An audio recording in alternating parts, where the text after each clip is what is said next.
तारीख होती 24 एप्रिल 2026ची. सायंकाळचे 5 वाजलेले होते. रमेश, ज्याचं वय 24 वर्ष होतं, तो घरी आलेला होता त्याच्या ड्युटीवरून. त्यावेळेला त्याच्या घरी एक महिला बसलेली होती, जी की त्याच्याच हॉस्पिटलमध्ये डॉक्टर म्हणून कार्यरत होती. हा बघतो की ही कशासाठी आली इथं.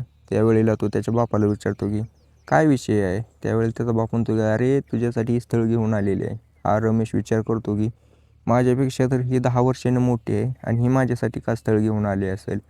त्यावेळेला तो म्हणतो की जाऊ द्या, विषय असेल काहीतरी. आपल्यासाठी डॉक्टर स्थळ घेऊन आली म्हटल्यानंतर आपली काहीतरी इज्जत असेल, त्यामुळे तो होकार देतो. लग्न होतं. लग्न झाल्यानंतर सुहागरात्रीची वेळ होती. सुहागरात्रीला हा जो रमेश आहे तो एकदम तयारीत बसलेला होता. त्याने विचार केला होता की आज मजा करूनच. काही वेळानंतर त्याची पत्नी येते. पत्नी आल्यानंतर तिच्या पर्समधून एक इंजेक्शन काढते आणि या रमेशला इंजेक्शन देते. त्याच्यानंतर जे घडलं ते तुम्हाला मी या स्टोरीमध्ये सांगणार आहे. तुम्हाला काय करायचं आहे, फक्त आपल्या व्हिडिओला लाईक करायचा आहे आणि चॅनल सबस्क्राईब करायचा आहे. तर चला मित्रांनो, आजच्या घटनेची सुरुवात करू. नमस्कार मित्रांनो, आपल्या आजच्या या घटनेची सुरुवात होते राजस्थानमधील कटवाडा जिल्ह्यामधून. कटवाडा जिल्ह्यामध्ये रामपालचं कुटुंब राहत होतं. रामपाल जो की बँकेमध्ये मॅनेजर होता, सिनियर पदावरती होता, त्यामुळे त्याची खूप इज्जत होती. त्याच्या घरी त्याचं एक पोरगं होतं रमेश नावाचं, त्याची पत्नी आणि त्याची एक पोरगी होती जी रमेशपेक्षा लहान होती. रमेश 18-19 वर्षांचा असताना याने शाळेमध्ये खूप कांड केले. याच्या बापाची इच्छा तर होती की रमेशने पुढे चालून बँकेत नोकरी करावी किंवा काहीतरी मोठं काम करावं, पण रमेशची काही तशी मनस्थिती नव्हती. रमेश हा कायम गावामध्ये हुंदाडकी करत फिरायचा, गावामध्ये लफडे करत फिरायचा आणि तीच लफडी त्याच्या बापापाशी यायची. त्यावेळेला रामपालने कंटाळून त्याला सांगितलं की तुला नीट राहायचं असेल तर राहा, नसेल तर तू इथून जाऊ शकतो. आता हे ऐकल्यानंतर रमेशलाही त्या ठिकाणी आझादी पाहिजे होती. 18-19 वर्षाचा पोरगं, त्याच्या मनामध्ये होतं की मी हे करीन, मी ते करीन, बाहेर जाईन, ते करीन, काम करेन, पैसा कमवीन. त्यामुळे तो त्या ठिकाणाहून निघून गेला. आता ज्या वेळेला तो तिथून निघून गेला, जाताना तर लय विचार करून गेला होता, पण घराच्या बाहेर पडल्यानंतर त्याला परिस्थिती समजली. त्या ठिकाणी त्याला समजलं की जीवन जगणं एवढं सोपं नाही. काही दिवस तिथं घालवल्यानंतर तो पुन्हा घराकडे आला आणि बापाला म्हणू लागला की पप्पा, माझ्याकडून तर काय होणार नाही, तुम्ही जे म्हणताय ते करेल, मी सरकारी नोकरीची तयारी करेल, तुम्ही जिथं सांगताय तिथं काम करेल. आता या रमेशचं असं बोलणं ऐकून रामपाल त्याला म्हणतो ठीक आहे, काय हरकत नाही, तू तयारी कर, तुला बँकेत नोकरी लागली पाहिजे. आता हा म्हणला की मला कॉमर्स तर काय होणार नाही, पण हा मला सायन्स जमतं, मी सायन्सची तयारी करतो. त्याने सायन्ससाठी 13वीमध्ये ॲडमिशन घेतलं. जी काय नीटची परीक्षा ती असती ती द्यायला चालू केली, पण एवढा पण हुशार नव्हता. त्यामुळे त्याची काही नोकरी लागेना आणि ना त्याला कुठं सीट क्लिअर होईना. आता यामुळे विषय काय झाला की हा जो रमेश आहे तो काहीच करायच्या लायकीचा राहिलेला नव्हता. ना त्याला काही जमत होतं ना काय नाही. त्यावेळेला त्याने त्याच्या बापाला सांगितलं की पप्पा, माझ्याकडून तर काय होत नाही शाळा वगैरे शिकून. त्याचा बाप म्हणला की आता काय करू, तुला कसं करू. त्यावेळेला त्याच्या ओळखीने याने सरकारी दवाखान्यामध्ये या रामपालने त्याच्या पोराला वॉर्ड बॉय म्हणून कामाला लावलं. त्या ठिकाणी हा काम करू लागला. काम करत असताना त्याने तिथं भरपूर कांड केले, कुटाणे केले. कधी गोळ्या विक, औषधं विक, कधी कोणाला काय बोल, असे करत करत काही वर्ष टिकून राहिला. अचानक त्या ठिकाणी एक महिला डॉक्टर आली, सविता नावाची महिला डॉक्टर. 40 वर्ष वय होतं तिचं. 40 वर्षाची असून सुद्धा अजून अविवाहित होती. दिसायला अतिशय सुंदर मादक शरीराची होती. आता नवीन महिला डॉक्टर म्हणून आली म्हटल्यानंतर या रमेशने काय करायला, शांत राहायला पाहिजे होतं का नाही. तो तिच्यासमोर जाऊन येडेचाळे करू लागला. त्या ठिकाणी तिच्यावरती लाईन मारू लागला. आता या सगळ्या गोष्टीमुळे ही जी महिला आहे सविता, या रमेशवरती फिदा झाली. रमेशला हळूहळू आपल्या जाळ्यात ओढलं. या दोघांमध्ये अनैतिक संबंध चालू झाले. दोघं कधी टाईम भेटेल त्यावेळेला संबंध करायचे. पुढे चालून ही जी सविता आहे रमेशला म्हणते की मला तुझ्यासोबत लग्न करायचं आहे. आता यावेळेला हा रमेश विचार करतो की मी 25 वर्षाचा, ही 40 वर्षाची, लग्न कसं करायचं.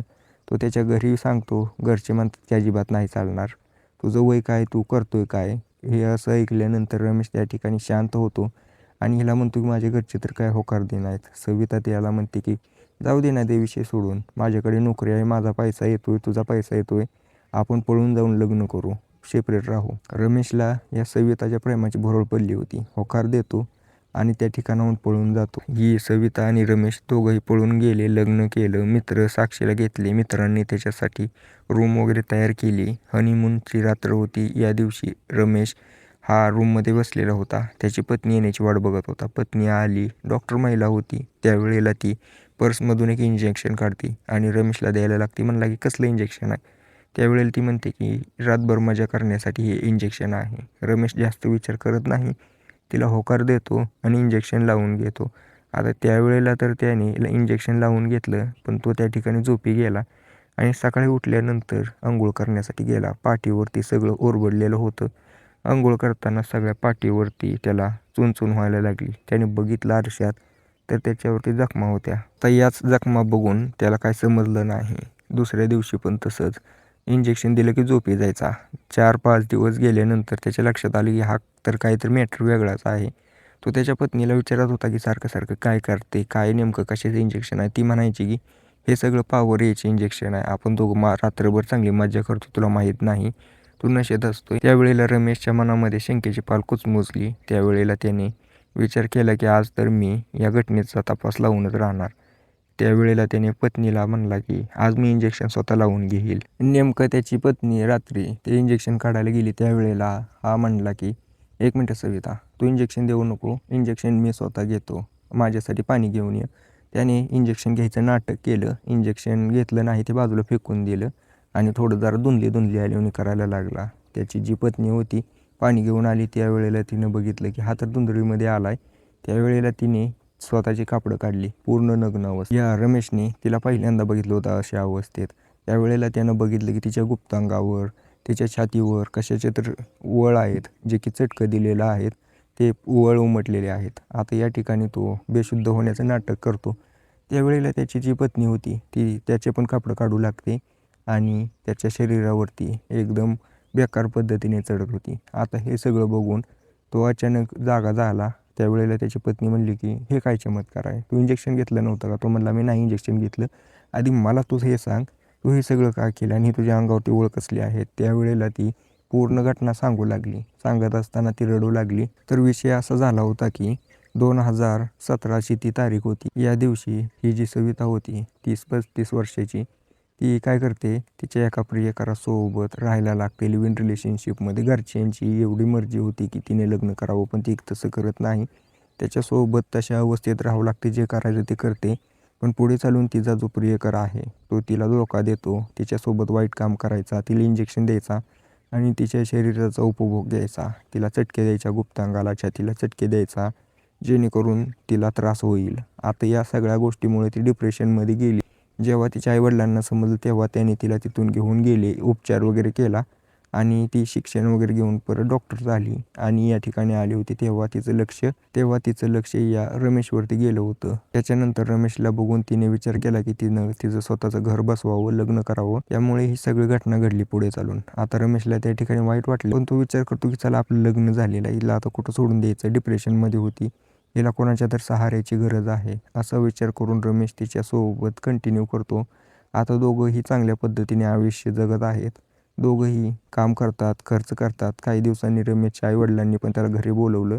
फॅमिलीसोबत चांगल्या पद्धतीने राहतो. पुढे चालून त्यांना एक लहान मूल पण झालं. आता या दोघांमध्ये सगळं काही व्यवस्थित आहे. आता या गोष्टीमधून आपल्याला काय समजतं की एखाद्या व्यक्तीच्या पाठीमागे काय झालंय ते आपण बघायचं नाही. आता जे सध्या चालू आहे त्याच्यावरती लक्ष ठेवायचं आणि आयुष्याला सुरुवात करायची. तसंही आता कलियुग आहे, त्यामुळे एवढा काही जास्त विचार करत बसायचं नाही. तर चला मित्रांनो, तुम्हाला या घटनेबद्दल काय वाटतंय त्याचं मत मला कमेंट करून नक्की सांगा. व्हिडिओ आवडला असेल तर लाईक पण नक्कीच करा.